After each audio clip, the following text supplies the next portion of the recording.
Olá pessoal, dando continuidade na aula de qualidade de software, né? Na aula 6 a gente vai dar continuação, né, com relação à aula 5, né, no qual a gente explicou os conceitos relacionados à parte da introdução sobre a norma ISO 9000, né, relacionados à parte de processos e à parte de qualidade, né, em si. A parte de processos de software, né, a gente tem uma visão geral, né, com relação a esse conteúdo. E começamos a estudar um pouco, né, sobre a parte de modelos de ciclo de vida de software, nas quais influenciam, né, nas questões de qualidade, né. No qual nós vimos os codefix, né, o modelo de ciclo de modelo de vida, codefix, cascata e incremental. Então, na aula de hoje, a gente vai dar continuação, né, para os modelos de ciclo de vida de software, com os modelos evolutivos e outras propostas de modelo de ciclo de vida, né, no qual a gente vai também estar abordando algumas questões relacionadas a esses modelos de ciclo de vida, tá? E a parte de introdução ao processo unificado, que também faz parte, né, com relação ao ciclo de vida dos modelos de ciclo de vida em si para questões de qualidade de software, tá? Então, é conhecer esses outros modelos, né, do ciclo de vida e conhecer a proposta do modelo processo unificado. Então, vamos dando continuidade. A gente viu sobre os conceitos, né, dos modelos de ciclo de vida. E dentro dos modelos de ciclo de vida existem os modelos evolutivos, né? Nos modelos evolutivos nós temos, assim como o modelo incremental, visto na aula passada, que constrói várias versões, né, do mesmo produto, né, utilizando o mesmo processo, né, no qual é um passo a passo, né, na fase de definição, né, do processo de desenvolvimento. Nós temos um modelo evolutivo que não considera, no caso, o modelo evolutivo, ele não considera os requisitos que são totalmente conhecidos no início do projeto, porque ele vai coletando, né, esses requisitos em si de acordo com o desenvolvimento, né, do nosso projeto. Tá? Então, dentro dessas características, os requisitos eles são cuidadosamente examinados, né, e são escolhidos alguns dos principais, né, relacionados àqueles componentes que envolvem a parte da regra de negócio e dos requisitos funcionais do sistema, e eles são escolhidos, né, e são totalmente especificados para comporem os primeiros incrementos, né. Você vai pegar os requisitos principais, né, relacionados àquela funcionalidade ou, ou algo do tipo, né, com relação ao domínio da sua aplicação, né, e você vai escolhendo os principais e vai colocando ele como os principais requisitos dos seus incrementos, né. Então, dentro do modelo evolutivo, nós temos alguns passos, né, que envolvem a parte de análise de requisitos, a construção do incremento. Análise de requisitos, construção do incremento. Análise de requisitos, construção do incremento, né. Isso pode surgir várias vezes, né. Tipo, isso é um modelo no qual ele vai se evoluindo, né, e vai melhorando de acordo com o andar do desenvolvimento do software em si.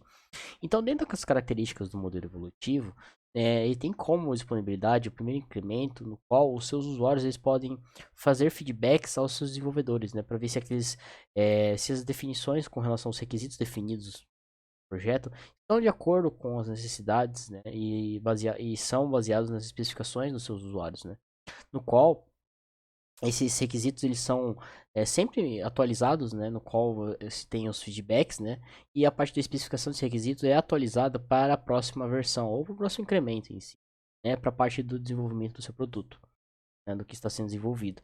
Então, dentro do processo evolutivo, você tem vários incrementos e dentro desses incrementos você tem a análise, o projeto, codificação, teste e operação. Quando termina a operação, vai para o próximo incremento, que vai ter análise, projeto, codificação, teste e operação e assim por diante, né? Em incrementos. Então ele vai evoluindo com o decorrer do seu desenvolvimento, né? No qual o modelo evolutivo ele deve ser utilizado para sistemas com requisitos voláteis, com requisitos volúveis, né? Com relação a novos negócios ou que ainda não tem apoio por um software, né? Então, é uma, um- uma aplicação no qual você não tem tanto conhecimento no domínio do conhecimento do domínio do seu produto, né? Ainda está evoluindo. Então, dentro dessas características, né, ele é sempre recomendado para tratar da parte inicialmente dos requisitos que envolvem os maiores riscos, né, do seu projeto, né. E isso, né, dentro dos conceitos, né, para qualidade, é algo primordial, né, porque é a parte de cuidar e gerenciar os riscos, né, do seu projeto. E gerenciando os riscos, consecutivamente, você tem a melhora da qualidade do seu projeto, certo? Então, dentro dessas variações, dentro do processo de modelos de projetos, nós temos algumas variações dos modelos e algumas abordagens, né, no qual envolvem, né, essa parte dos componentes, né, da parte dos modelos de ciclo de vida, no qual nós temos os modelos, modelo interativo incremental, modelo espiral, espiral ganha, né, modelo V e o de prototipagem, né. A gente vai entrar em detalhes com cada um deles, né, mas lembrando que vocês já viram esses conceitos, né, relacionados a esses modelos nas aulas de engenharia de software. Então, vai só trazer os aspectos principais, né, dar uma recapitulação com relação aos principais pontos voltado para a parte de qualidade, né, a parte de configuração de qualidade de software. Então, no protótipo interativo incremental, recapitulando, né, nós temos que ele divide, né, o desenvolvimento em um produto de software em vários ciclos, né, e no qual cada um desses ciclos de desenvolvimento você vai conseguir identificar vários requisitos e em várias fases, né, tipo fase de análise, projeto, implementação e testes, né. E dentro de cada um desses ciclos você vai considerar um subconjunto de requisitos nos quais vocês vão dar prioridades, né, em relação aos riscos, né. Aqueles requisitos que têm mais risco, vocês vão dar mais prioridades. Então, dentro dessas características, você consta algumas abordagens clássicas no qual as fases elas são realizadas uma única vez, né? E a mesma ideia com o modelo evolutivo, né? Só que com outro nome, né? Que seja incremental. Então ele vai utilizar do desenvolvimento em processo, né? Com relação a tipo uma mini cascata, né? Vai ter levantamento de requisitos, análise de requisitos, projeto, implementação, teste e implantação. Definido isso, volta para levantamento de requisitos, análise, projeto, implementação, teste, implantação e assim por diante. Isso vai tendo uma mini cascata e vai tendo algo interativo e incremental com seus requisitos. Ok, então esse interativo, né, do modelo incremental é com relação a que o sistema de software é desenvolvido com vários passos similares, né? E no caso, né, os passos similares são requisitos, levantamento, análise, projeto, implementação, teste, implantação. Já a parte incremental é que cada passo, né, dessa parte de execução, né, o sistema é estendido com mais funcionalidades, né, porque você vai definir essas novas funcionalidades a partir do levantamento de requisito, análise, desenvolvimento e assim por diante. Onde você vai ter novos requisitos que vão ser levantados e vão evoluindo no correr do projeto. Okay? Então, dentro dessas características, né? Mas qual que é a diferença, né, entre modelos interativos e modelos incrementais, né? A diferença, né, entre esses dois modelos é que o modelo incremental ele adiciona funcionalidades ao seu produto a cada fase, né? No qual, dentro dessas características, ela acaba diminuindo o risco, né, de que os seus requisitos estejam errados ou foram definidos erroneamente, né? E acaba melhorando com relação ao contexto da qualidade do produto no qual você está sendo desenvolvido. Já a parte do modelo incremental, a diferença é que ele constrói o produto a cada fase, né?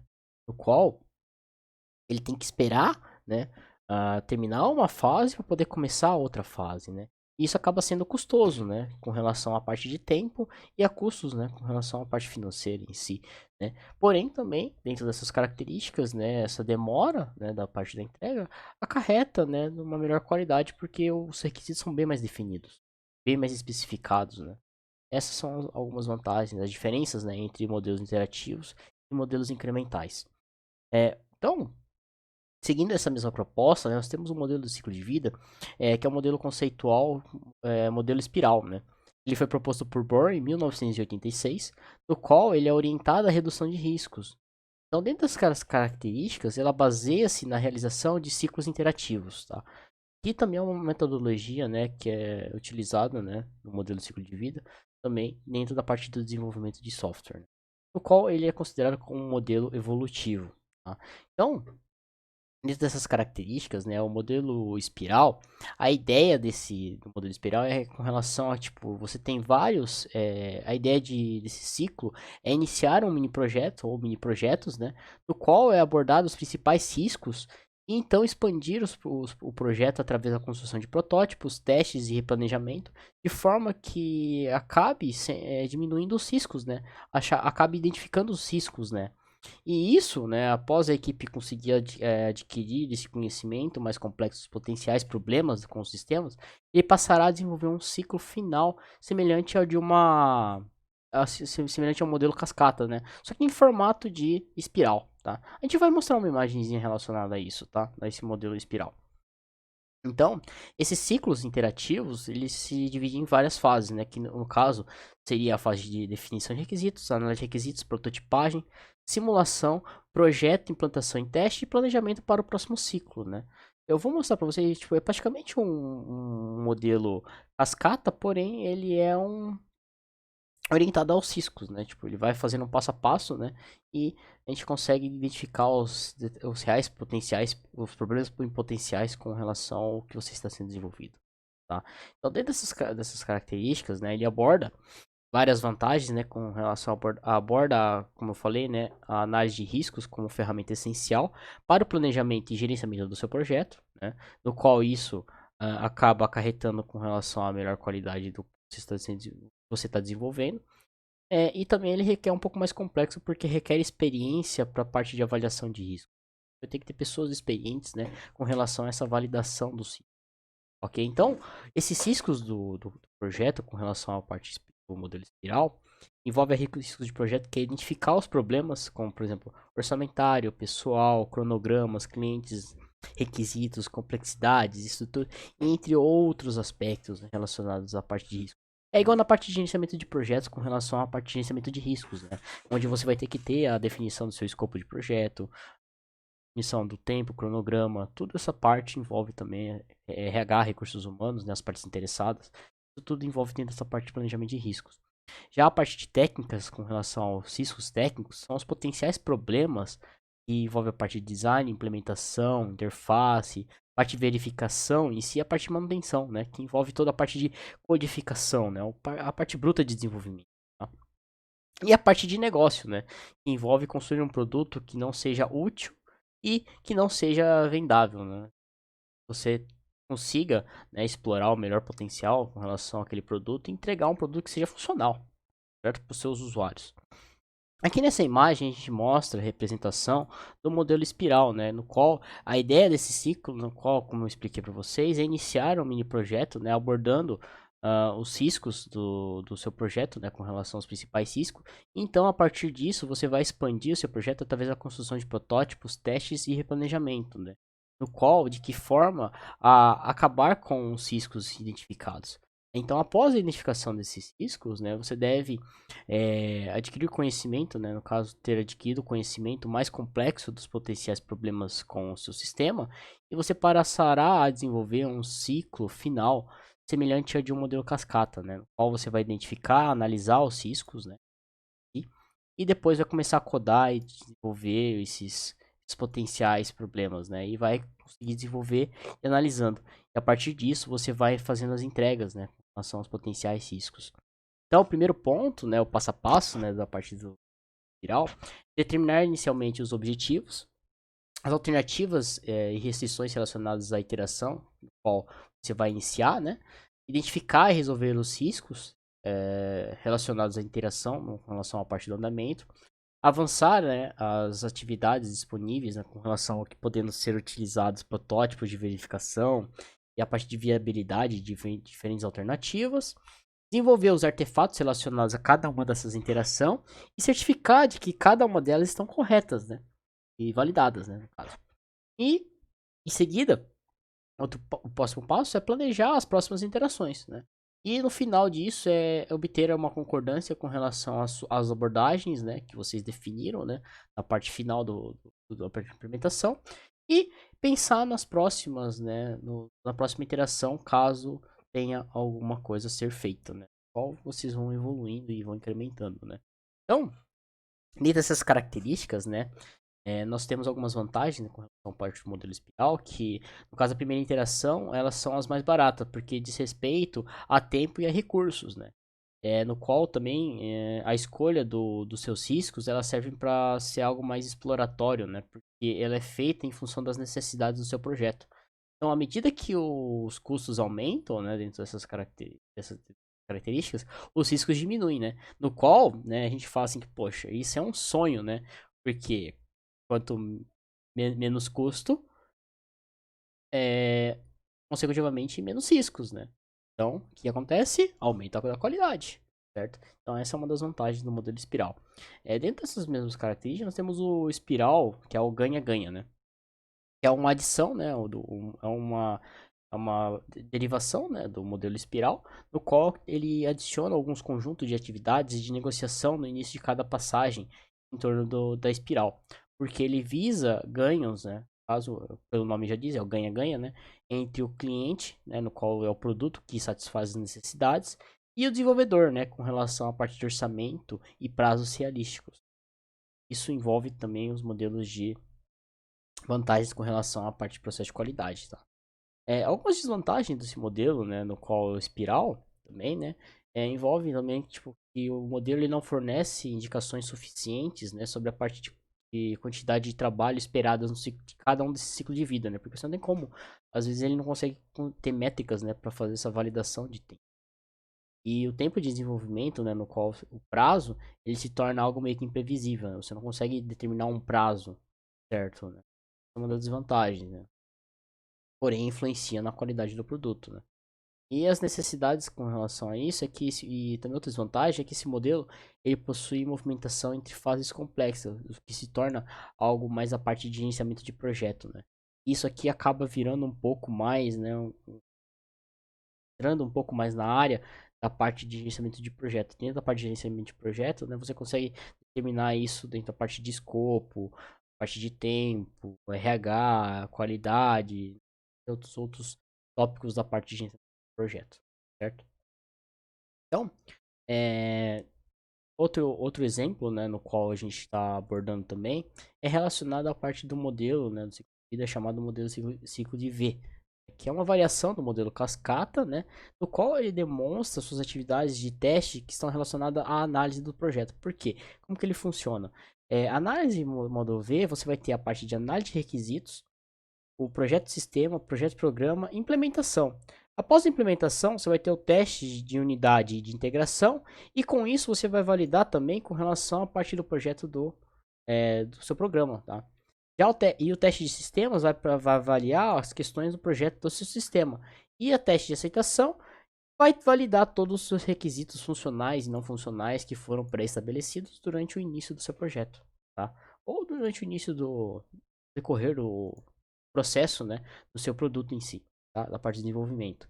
Então, dentro dessas características, envolvem, né, vários pontos e vários aspectos relacionados a algumas características, né, no qual, no caso, eles falam que e tem algumas vantagens, né? Porque você vai ter essa validação, porque você consegue minimizar os riscos decorrentes, né?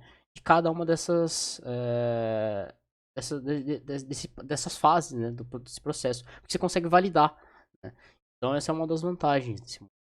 Okay? Porém, ele é como é um processo derivado do modelo cascata, ele é algo que é um modelo mais sequencial, né? Qual esse modelo, né, ele tem as mesmas características praticamente do modelo cascata, né? Então ele praticamente tem os mesmos pontos, né, características semelhantes, né, similares ao do modelo cascata, né? Tem que esperar um incremento para poder começar um outro, né, para validar. Esse é um dos problemas relacionados ao modelo, tá? Mas ele também é um modelo utilizado. Outro modelo relacionado é o modelo ciclo de vida de prototipagem, no qual ele não é um modelo, tá? Não é um modelo de ciclo de vida, porque ele funciona como um mecanismo que pode ser utilizado para fazer a validação dos seus requisitos, assegurar a eficiência de um algoritmo ou até mesmo verificar uma melhor forma com relação à parte de interação homem-máquina, né? Envolve a parte de interação de usabilidade, a parte de avaliações heurísticas, né? E você vai validar os protótipos de vocês, né? E isso, né, acaba interferindo, né, com relação à questão de qualidade, com relação a user experience. Você vai ter uma definição melhor dos seus requisitos, né, ter uma documentação mais consistente, né. Então, também isso valida muito, né, ajuda muito, né, com relação à parte de usabilidade. Tá? Então, isso envolve também a questões de qualidade de software. Então, esse procedimento ele consiste em construir rapidamente uma implementação parcial chamada de protótipos, né? Quem fez IHC, né? IHC a gente vê essa parte com relação vai ver, né? Estudou essa parte com relação à parte de construção de protótipos, né? No qual são baseados dentro dessas características, a parte de prototipação, nós temos os protótipos com menor fidelidade e mais fidelidade, né? Nós temos os protótipos iterativos, né, funcionais, e você vai demonstrar, né, as características dos objetivos, né, com relação à maneira comportamental no qual o seu software funciona, né, em relação às janelas e às interfaces, certo? Então, entre essas mesmas características, nós temos também o modelo de ciclo de vida voltado para a parte de reutilização, né, que é o modelos também tradicionais voltados para desenvolvimento de software no qual você vai utilizar de técnicas de reuso de componentes, né? Que dentro dessa parte de reuso de componentes, vocês podem utilizar técnicas, né? Tipo, por exemplo, códigos, especificações, projetos, processos de software, o processo de gerenciamento de projeto, entre outras atividades relacionadas a essa parte do ciclo de um sistema, de um projeto, tá? Então, as vantagens, né, da utilização desse recurso, né, desse vida, é que ele aumenta a produtividade, porque você vai gastar menos esforço, né, com relação a desenvolver novos componentes ou fazer algo do zero, né, em si. Aumento da qualidade, porque você já tem um processo por trás funcionando, né, tomou como base outros processos relacionados. E a parte de redução de custos, né? E isso porque você já tem uma equipe experiente, você já tem todo um passo a passo, uma equipe pré-definida, escalonado com relação àquele processo. Então isso acaba reduzindo custos, né? E todos esses pontos, né, acabam acarretando na melhor qualidade do produto que está sendo desenvolvido, dependendo das necessidades, né? Okay? Então, dentro dessas características, né, o modelo de ciclo de vida de reutilização tem, né, como componente, né, a parte de análise, vai pegar tem uma base com relação aos componentes reutilizáveis, nos quais vão ser alocados, né, vão pegar os melhores componentes relacionados à parte de análise, projeto, codificação e teste, e assim por diante, certo? E o outro ponto, né, com relação ao modelo de ciclo de vida, envolve o modelo RUP, né, que é o Rational Processo unificado da Rational, né, que é a abreviação Rational Unified Process, que é um processo de engenharia de software criado pela Rational Software Corporation e foi adquirida pela IBM em 2003. Tá? Ele é um dos principais modelos, né, do ciclo de vida, né, apresentados hoje nos conceitos de engenharia de software, né, na parte de processos de desenvolvimento, né, qual o modelo RUP, né, ele surgiu em 1995 e pela Rational, né, no caso, né, e foi 95, aí foram tendo derivações, né, e evoluções desse processo, né, nos anos 96, 97, 98, 99, 2000, 2003, 2005, né, e assim por diante, né, esse modelo está sempre evoluindo também, né, no correr do andamento e da evolução, né, com relação à parte das técnicas, parte de processo. Então, o RUP, tipo, vou perguntar, mas o que é RUP, né? O RUP, né, vocês viram em engenharia de software, ele é um conjunto de atividades porque ele é algo bem, ele é um aspecto bom para a parte de processo de qualidade, porque ele define, né, os seus requisitos de uma maneira é um processo de atividades bem definidas, no qual você tem os papéis e responsabilidades, os seus artefatos são documentados, né, com relação à parte de entrada e saída, todas as partes de dependência entre as mesmas e as ordens de execução, porque você tem um controle fiel de todos os artefatos, né, desde a entrada de um requisito até a saída daquele requisito, com um modelo de ciclo de vida, tem uma descrição sistemática de como se deve ser realizado, tem um guia de ferramentas ou algo relacionado à parte de templates, tanto de documentação, de requisitos, de código, padronizações, né, normas pré-estabelecidas e utilização de modelos de UML, né? Não sei se vocês já trabalharam com modelo de UML, né? Mas o RUP também utiliza o UML. Então, dentro da estrutura do RUP, né, ele é dividido em fases, né, no qual nós temos a fase de iniciação, elaboração, construção e transição, e no qual cada uma dessas fases ela vai abordar vários aspectos com relação à parte de modelagem de negócio, requisitos, análise, design, implementação, teste, gerenciamento de configuração e mudança, gerenciamento de projeto e ambientes, né? No qual cada uma dessas fases, né, no caso nós temos várias interações, né? No qual na fase inicial, na primeira etapa, né, nós vamos dar mais ênfase com relação à parte do modelo de negócio e a parte de requisitos, E já começar a pensar, né, na metade, começar a pensar já na parte de análise e design, né? E por outro lado também, você vai mexer muito com os aspectos relacionados à parte de gerenciamento de projeto e a parte de ambiente, né, na parte de desenvolvimento. Já na fase de elaboração, você vai trabalhar continuamente com o modelo de negócio, os requisitos em si e a análise de design, né, que envolve muito essa parte de elaboração que contam nas primeiras interações desse projeto, né, dessas fases do ciclo de vida do processo. E a parte de implementação, né, em decorrência também os testes, certo? Dentro dessas características, aumenta também tem o uso da parte da gerência de configuração e mudança, no qual, não sei se vocês têm a disciplina de gerenciamento de configuração de gerência de configuração de software, essa disciplina aborda especificamente essa parte de gerência de configuração, tá? Gerência de projetos também, no todo o ciclo de vida, né, da parte das interações, tem a utilização do processo de gerenciamento de projeto e também da parte de ambiente. Então, cada uma dessas fases tem as suas especificações. Em transição, tem também as suas etapas e fases, né? Qual você tem mais uso, né, de cada uma desses componentes. Então, no caso, a estrutura do Ruby ela é dividida em dimensões, né? No caso, como eu expliquei, o eixo horizontal representa o tempo, né, no qual fornece, e os aspectos do ciclo de vida, né? Qual são os ciclos, as fases, as interações e os marcos. E no eixo vertical, a parte de fluxos de trabalho, né? Agrupados em atividades. É o que eu acabei de explicar agora para você, beleza? Então, o RUP, no caso, ele é orientado a casos de uso, né? Quem já fez casos de uso? Tem os casos de uso o normal e expandidos, né? Qual, dentro de cada um desses casos de uso, os casos de uso você vai servir para você especificar os requisitos com relação às funcionalidades do seu sistema, né? No qual você vai ter os fluxos principais e os fluxos alternativos, né? No quais são definidos os requisitos funcionais e requisitos funcionais do seu sistema, né? Em relação à parte dos requisitos. No caso, né, esses casos de uso, eles não servem apenas para definir os requisitos do sistema, porque dentro dessas características, eles servem para também você ter uma documentação, né, por trás. É algo bem especificado, né, em relação aos seus requisitos e as funcionalidades, né, que o sistema deve apresentar. Então, isso acaba garantindo a qualidade do seu. Se vocês definem o padrão, as normas e tem isso tudo documentado, certo? Então, e tem um passo a passo, né? Como vai funcionar um procedimento, né, por trás disso, que é meio que pré-definido essas interações dentro dessas atividades.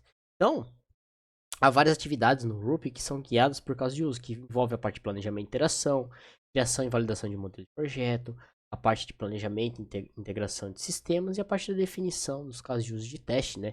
Tem essa parte de casos de uso de teste dentro das ferramentas de testes unitários, se não me engano, acho que tem algo relacionado a esses casos de uso que são baseados na parte de sequência de utilizando os de RUP, ok?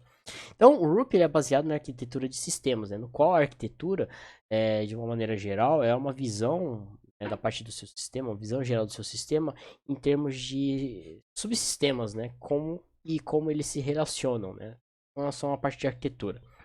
Então, essa arquitetura é definida e avaliada logo nas primeiras interações, né, da parte do desenvolvimento do decorrer do seu projeto, no qual o desenvolvimento ele é consistente, né, implementar a arquitetura. E essa arquitetura ela serve para definir uma organização de uma equipe na parte de desenvolvimento a fim de identificar oportunidades de reuso, tá? Porque aqui, ó, dentro dessas fases, né, disciplinas, né, dentro de cada uma dessas fases, nós vamos conseguir definir cada uma dessas disciplinas, a gente vai conseguir especificar cada um desses pontos, né, nos quais a gente vai conseguir abordar uma estrutura, né, uma definição organizacional para essa parte de desenvolvimento. A parte por exemplo, da parte de gerenciamento de projeto. Nós vamos começar a definir papéis, né? Definir papéis com relação à parte de gerente de projeto, analistas, testers, desenvolvedores, desenvolvedores back-end, desenvolvedores front-end, né? Testers. Então a gente vai ter todos os papéis meio que pré-definidos, né? Então isso tudo. Controle de gerenciamento de configuração e mudança, né? Quais ferramentas ou técnicas nós vamos utilizar e aplicar que melhor atenda às necessidades do nosso projeto e vão garantir a parte da gerenciamento de configuração. Que ferramentas nós vamos utilizar? Vai usar um Redmine? Vai usar um Trello? Vai usar sistema de controle de versão? Você vai usar Git? Você vai usar SVN? Que tipo de controle de versão vocês vão usar? tudo são coisas de questões de projeto, tá? Também. E envolve também questões de implementação, teste, validação em cada uma dessas fases, ok? Então, dentro dessas características, né, as melhores práticas do Rup é com relação à parte que é algo que envolva interativamente, gerencie requisitos, use arquitetura de componentes, modele visualmente, né, utilizando os modelos de UML e casos de uso, né, em si. A parte de verifique a qualidade contínua, né, porque você vai estar validando as questões de qualidade, e a parte de gerenciamento de mudanças, né, que são aspectos importantes nas práticas do Rup. Então, dentro dessas mesmas características, né, ele envolve outro ponto, né, voltado para a parte de vida, que a parte desenvolve interativamente, né, no qual você vai ter a parte de planejamento inicial, no qual você vai ter o planejamento, vai ter a modelagem de negócio, requisitos, análise, design, implementação, teste, implantação, avaliação e volta para a parte de planejamento. Isso tudo envolve os conceitos principais sobre a parte de gerenciamento de configuração e mudanças e também com relação ao seu ambiente. Tá? Então ele é uma parte de um ciclo de vida que é desenvolvido a parte de interatividade. Okay? Então, cada uma dessas interações ela é planejada. A gente realiza-se uma sequência de atividades, né, que envolvem a parte de requisitos, licitação de requisitos, análise, projeto, implantação, teste e várias outras sequências de atividades dentro dessas características que são feitas dentro daquele ciclo. Geralmente, no caso, como resultado final, é uma versão, gera uma versão executável do seu sistema, né? E ela é avaliada seguindo critérios de sucesso, né? Previamente definidos durante a sua especificação do domínio da sua aplicação. Atividades básicas da fase de iniciação, né? Que é formular o escopo do seu projeto, planejar e preparar o projeto com relação a riscos, equipe, custo, cronograma. É toda a parte de gerenciamento de projetos, a parte de planejar o projeto, tá? Com essas características. Sintetizar as possíveis arquiteturas também, né, dentro dos pontos. E na fase básica, né, de relacionada à parte de elaboração, você vai definir a visão de requisitos, definir e validar e criar as suas baselines de arquitetura, né? Isso aqui é praticamente os conceitos relacionados à parte de gerenciamento de configuração de software, tá?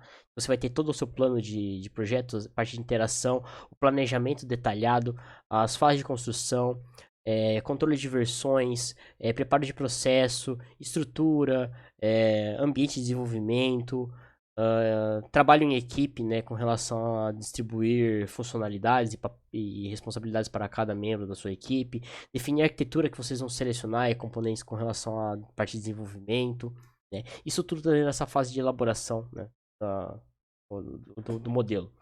E a fase de construção, no caso, envolve gerenciamento de controle e recursos de otimização de processos, né, no qual existem ferramentas que fazem essa parte de gerenciamento de processos, né, por exemplo, temos o Redmine juntamente com o Git, né, no caso você tem tanto o controle de gerenciamento de mudança quanto a parte de controle de gerenciamento do seu projeto, né, dentro da parte de controle de versão.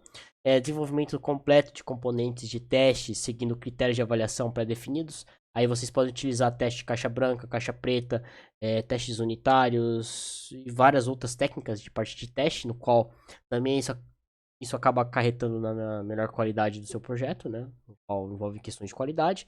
Avaliações das liberações das baselines, que é avaliar cada critério de aceitação, se foi aceito ou não, se foi validado, se está de acordo com o que foi especificado dentro das fases anteriores. E isso vai ser validado, né, para você colocar elas em produção, que eles são chamados de releases, né? E no outro ponto, né, na outra parte, né, envolve a parte de transição, que é a execução, né, da fase de implantação, né, que é finalizar todo o material e suporte para, no caso, entregar para o seu cliente, né, já o produto pronto, né, para ele fazer os testes, né. Testar o produto e liberar para o local de desenvolvimento, né, no caso, liberar para a sua homolog, né, ou seu ambiente de testes, criar essas releases do produto, obter o feedback dos seus usuários, né, porque eles vão estar fazendo os testes de fato, e ajustar os seus produtos de acordo com os feedback dos seus usuários, das suas partes interessadas, e por final disponibilizar o produto para os seus usuários finais, né? Que é colocar em produção. Então, dentro dessas características da parte do Rup, nós temos a organização do Rup que envolve as atividades que são os passos, que envolvem passos, as entradas e saídas e os guias, né, que são ferramentas ou não, envolvem parte de templates, que envolve documentação, todos esses pontos. Fluxo de atividades, né, que você pode utilizar fluxo com relação a uns tipo BPMN para modelar a parte de fluxos, né, a parte de interatividade com relação a processo de gerenciamento ou até mesmo parte de processo de fluxo com relação à especificação de fluxos de usuário, de uso, né, de funcionalidades, né? Você pode estar desenhando. Define papéis e responsabilidades, né, que envolve a parte de gerenciamento de configuração de software, tá?